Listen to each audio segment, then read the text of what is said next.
we've been saying, what testimony has been like inside that courtroom. She felt, Cassie did, that some jealousy, as I was mentioning. This is over Combs' former partner, Kim Porter. She confirmed that it would upset her when Combs would spend holidays with his family and Porter. Combs and Porter had 3 children together.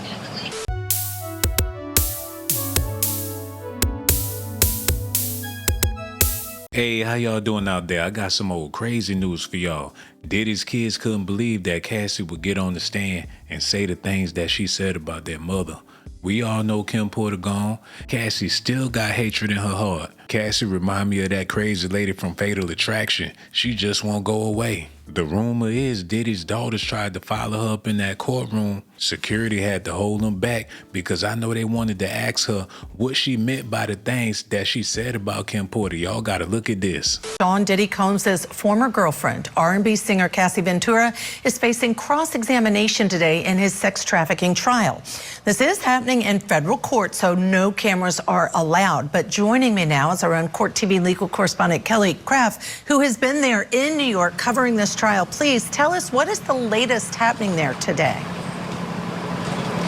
Good afternoon to you, Judge Ashley. Something interesting that has been taking place inside the courthouse here is defense counsel started to read a lot of the communications that were taking place between Combs and Cassie Ventura, because when Cassie was being asked to read these exchanges, they were feeling that it was taking a little long. And the judge has made it very clear that defense counsel needs to keep on going because he is hopeful that this witness can be off the stand at the latest on Friday. We'll have to see if that's going to happen. But another thing that was really interesting in one of the exchanges between the two of them, and I'm talking about defense counsel as well as Cassie Ventura, the government star witness who has been on the stand, is Cassie was asked to take a look at some of the communications that were taking place between her and Sean Combs. And at one point, Cassie kind of stopped and she said to the judge, is it even important what I feel is relevant at this time? Because the defense counsel was asking her certain questions, and Cassie obviously was feeling like they weren't giving complete context as to exactly what was taking place during these text message communications. But then defense counsel went to try to explain to her why she felt they were relevant. And this is when she rapid fire a series of questions to Cassie Ventura saying, you testified that you were insanely jealous. Yes. You reacted when you saw pictures of him on social media with other girls. Yes. You were upset because you thought that he was in and you were in a monogamous relationship. Yes. So that was such an interesting dynamic to watch between defense counsel as well as Cassie Ventura while on the stand. We do want to put up some full screens now for you of what we've been saying, what testimony has been like inside that courtroom. She felt, Cassie did, that some jealousy, as I was mentioning. This is over Combs' former partner, Kim Porter. She confirmed that it would upset her when Combs would spend holidays with his family and Porter. Combs and Porter had 3 children together. That man was still in love with Kim Porter. Cassie was just his plaything. He had set up a freak off with her, let another man get her. He didn't even want to lay with Cassie. He would have rather been with Kim Porter. He used Cassie for the fact that Kim ain't want him no more. She wasn't putting out. She done already put out 3 babies. She wasn't trying to give Diddy no more play. He had to have Cassie to stroke his ego at all times. And for her to get on the stand and say what she said in front of Diddy's kids, I knew it struck a nerve because they mother gone and Cassie trying to take their father away. It's sort of like Cassie hate both of their parents, and therefore Cassie hate them too. Cassie hate their whole family. They want Cassie to go away. And I think any moment she gonna pop. That's gonna be the biggest thing in the whole trial. Cassie gave birth in the middle of the courtroom and Diddy delivered the baby. What's gonna be bigger news than that? The only thing that could be bigger than that is Diddy twins going upside Cassie's head even though she pregnant, and them sitting side by side their daddy with orange jumpsuits on. We can also tell you about some other testimony that took place. Defense challenged Ventura's claim that Combs forced her into sex acts and didn't apologize. From a 2009 text when Ventura said she wasn't feeling well after a freak-off, Combs wrote, "Damn, you're sick. I'm sorry. If you're not into it, no worries, no stress." So that's a bit of some of the testimony that was taking place inside the courtroom. Also, Kid Cudi, talking about Kid Cudi as well as Michael B. Jordan. Right when we got out of the courtroom just a short time ago, they were bringing up her new relationship with Michael B. Jordan, which took place when Cassie was saying that she felt that their relationship, her and Sean, had been on a break, and she began to date the actor by the name of Michael B. Jordan. Also talking about Kid Cudi. And how did Sean Combs find out about that relationship? Well, she had a burner phone, and during one of the freak-offs, he was taking a look, though, not at her burner phone, another phone, and that's when Sean Combs discovered that she had a relationship with Kid Cudi. And she said it was scary. Things didn't go well after he found out. Defense counsel asked her while she was on the stand, did you feel justified in being unfaithful with Sean Combs when you began that relationship with Kid Cudi, because Sean Combs, was dating other women? And she didn't really have a good answer to that. She didn't really say she felt justified, but just said, in my mind, we were on a break. So interesting back and forth between defense counsel and Cassie, Judge Ashley. It's getting a little more intense in there than it was this morning. Things were starting off really, really nicely, a nice back and forth between the two of them this morning. It was getting a little intense in there just before. Any and everybody with a brain can see the game she been playing with Diddy, doing things to provoke him and make him mad. Now people understand why he went upside her head in that hotel room, because she childish, and she's still childish. Everything about this trial is childish. She know that she ain't got nothing on this man. She just want to see him suffer. Even though she moved on, she pregnant with another man's child, she's still doing everything in her power to ruin this man's life. He done gave her $20 million. She made a freak off seem like it was something out of a Blade movie.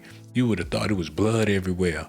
You would have thought it was drug-infused celebrities having sex with celebrities and all this madness. Come to find out, it was only her, Diddy, a male escort that she set up. She set up the hotel rooms and everything, trying to make it seem like he was doing something diabolical. Kim Porter got to be tossing in her grave, and for her babies to be sitting there listening to this madness. And on top of all of that, she disrespected Kim Porter in the courtroom. Cassie ain't got no soul. It's plenty of pictures of her where you see demons and things. I'll be scared to look at them pictures of Cassie, because you don't see nothing but blackness in her eyes. Y'all got to let me know in the comment section, do y'all feel sympathy for her? Do y'all feel like Diddy did her wrong? Or do y'all feel like she taking this too far? And for his twins, if they listen, I want to let y'all know, don't risk your life for no Cassie. She gonna get hers, man, because she ain't had no business speaking on Kim Porter, and it get worse.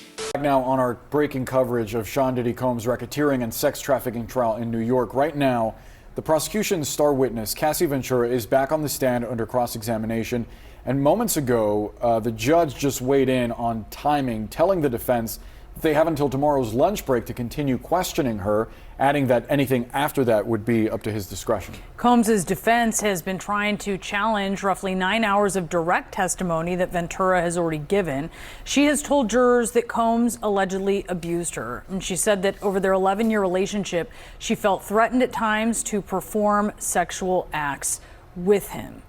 With us now is attorney and legal affairs commentator Ariva Martin. Ariva, what is your reaction to how the defense is approaching this so far? So, Brianna, we expected this. We know from the opening statement from the defense, a big part of their case is trying to get this jury to believe that Cassie Ventura was a consenting adult in these sexual acts, these freak-offs that we've heard so much about during her direct testimony. So a lot of what the defense has been doing today during this cross-examination is showing text messages and getting Cassie Ventura to acknowledge that, according to these text messages, she was a willing participant in some of these freak-offs. But one of the things that we haven't done or haven't heard yet, Brianna, is the connection between those text messages in the early stages of the relationship and the violence that we heard so much about during the direct testimony yesterday. And I think when the prosecution gets to redirect, we're going to see them try to link the violence that happened later in the relationship to her participation and make the argument still that she was being coerced into these commercial sex acts with escorts, despite how she may have felt about Sean Diddy Combs in the beginning of their relationship. Cassie gotta ask herself, when do the drama stop? When do she really get a chance to move on? She making it to where she ain't never gonna be able to move on. Her husband got plenty of sleepless nights. He refused to kiss her in the mouth. She leave the courtroom alone. He walking down the street. They said he damn near walked to Boston the other day. When they caught up to him, his shoes leaning to the side. He don't know what he gonna do. He might relapse. She might relapse. They gave a junkie $20 million. She pregnant on the stand, telling the world all of her personal business. That's a whole lot of pressure she putting on herself, but she don't care. She just want to see Diddy suffer. It's the craziest thing I ever seen in my life. She know that this ain't enough to put him in jail, and if it do, that goes to show that people really don't have brains to think for themselves no more. It was a consensual relationship. She got in the courtroom and said things about Kim Porter in front of his mother, in front of her kids, like she was nothing, even though Kim Porter already deceased. Rest in peace, God rest her soul. But how she gonna rest when Cassie dragging her name through the mud? She said Diddy put hands on her. It sounds like that's what she wanted. And Ariva, what do you make of the judge here weighing in on the timing? Because the defense, as our recent reporting indicated, had wanted to go at least through the end of tomorrow evening. I wonder if you think the judge is going to press for them to speed things up here, and that might affect their strategy. Absolutely, Boris. The judge has said from the beginning of this trial that it was going to be an efficient trial, and he was going to do his best to keep it around 6 to 8 weeks. He has said he'll give the defense until tomorrow afternoon with their cross-examination, and any time after that will be at his discretion.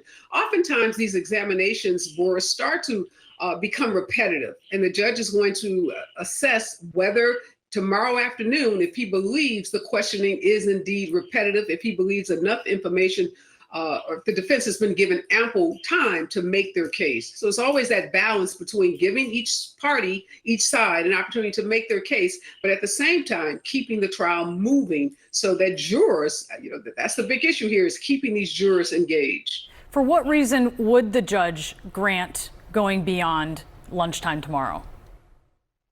I think, Brianna, if he believes that the defense has new material, if there are questions that have not been asked before today or tomorrow morning, if the judge believes that the defense makes a credible argument as to why they need more time. Judges are often persuaded by arguments from the lawyers that there's a particular area of questioning that they want to go into that they haven't gone into before, and that is essential to them making their case. And when it comes to some of these text messages exchanged between the two of them, Ariva, I wonder what you make of them highlighting moments where there was some emotion exchange between the two of them. Cassie talking about how much she loved Combs, that she wanted more time with him, more intimacy together, and Combs apparently at times reciprocating that. Well, we know from Cassie's testimony yesterday that she said she was in love with him, that she had really strong feelings for him. And a big part of what the defense, again, is trying to make the case for is that these text messages are evidence of a couple that were in love, that chose to bring third parties into their sexual relationship, and that at all times Cassie was a willing participant. But again, trials are marathons. So good day for the prosecution yesterday. Some may say a good day for the defense so far today, because they are establishing that at least in the early stages of the relationship, there appears to have been some form of consent. But we still haven't gotten to that point where we know that Cassie was saying to Sean Diddy Combs, I no longer want to participate in these freak-offs, that I'm threatened, I'm concerned about blackmail, I'm concerned about physical violence if I refuse to participate in them. And these issues of consent, Boris, are very complicated sometimes. Obviously, someone can consent to something at one point in time, and they can withdraw that consent at a later point in time. So I think we're going to see that concept played out during redirect by the prosecution. If you a killer, you a killer. Point blank, period. You can't say I don't want to kill somebody today and that don't make you a killer. If you kill somebody before, it is what it is. If you a freaker, you a freaker. If you don't freaked off, that's what it is. Just because you say, I don't feel like freaking off today, don't mean that you ain't gonna do it tomorrow or the day after that or when you get around to it. How Diddy guilty of making her do something that she wanted to do? And if she ain't want to do it, he ain't force her to do it. They got text messages proving that he ain't force her to do nothing against her will. She was a willing participant. And on top of that, she was the one starting fights with him. She knew what would push his buttons. She knew what would piss him off. And she did these things intentionally just to get a reaction out of this man, knowing that he was on drugs and he wasn't the most stable person, because she was on drugs too. It was a love-hate relationship, but I don't think it was no love there from Cassie. It wasn't no love there from him. I think they just hated each other. And that made them the perfect match, because Diddy was able to take all his anger that he had on Kim Porter out on Cassie, all the anger he had towards Jennifer Lopez and all his other women he ever been with. He took that all out on Cassie so he could have good relationships with Kim Porter, Misa, and all the other important people in his life. As long as he had a foot in Cassie behind, he ain't feel no need to put a foot in nobody else's behind. So she kept the peace with him and the people he really loved to a certain extent. But, you know, them twins, they don't like the fact that Cassie was speaking on their mother like that in court.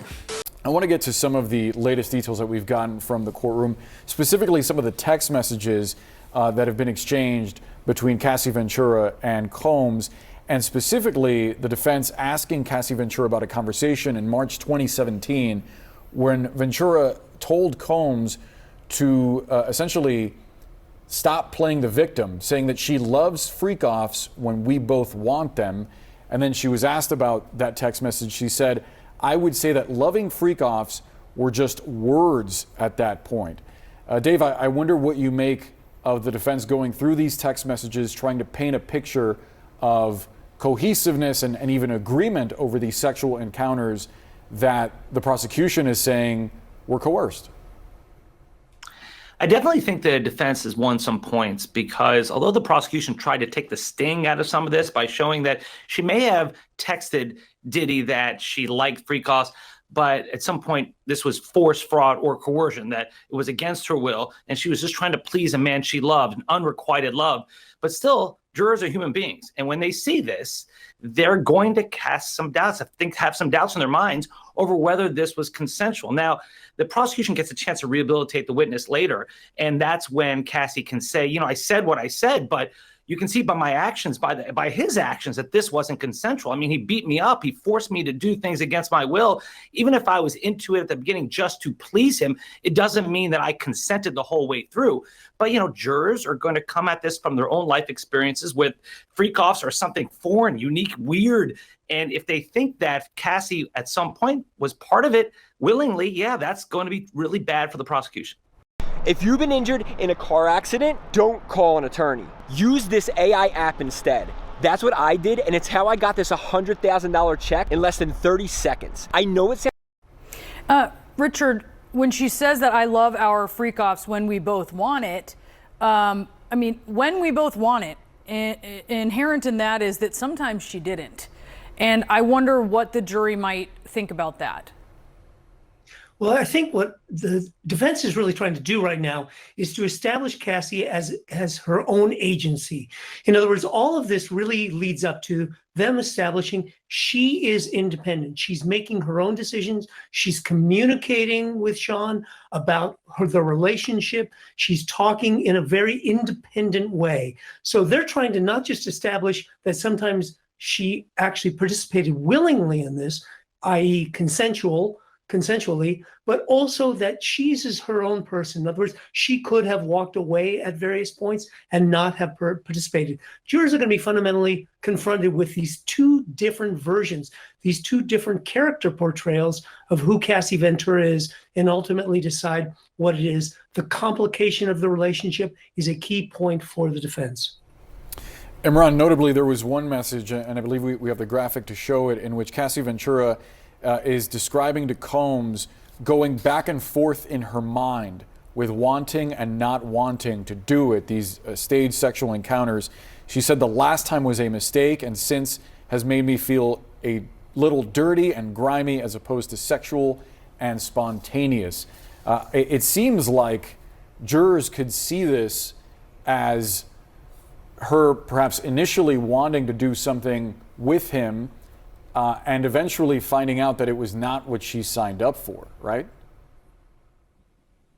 Right, absolutely. So you're going to have to juxtapose the testimony from the prosecution on direct with what we are seeing now on cross. And if there's any question in terms of raising that reasonable doubt, whether there were some consensual times or this was just regret rather than being coerced into something that she did not want to do at the time, that's going to be something that the defense is going to want to hit home to that jury. So you see the building blocks with this cross-examination in trying to raise that reasonable doubt, taking the narrative that the prosecution was able to get out from her on direct and raising those questions in the jury's mind, ultimately saying that she was a willing participant. And if anything, there may have been some regret after the fact, but it wasn't that she was coerced or forced into any of these acts. And I think that's what the defense is trying to do here, take it apart the direct examination piece by piece, and we'll see that going forward.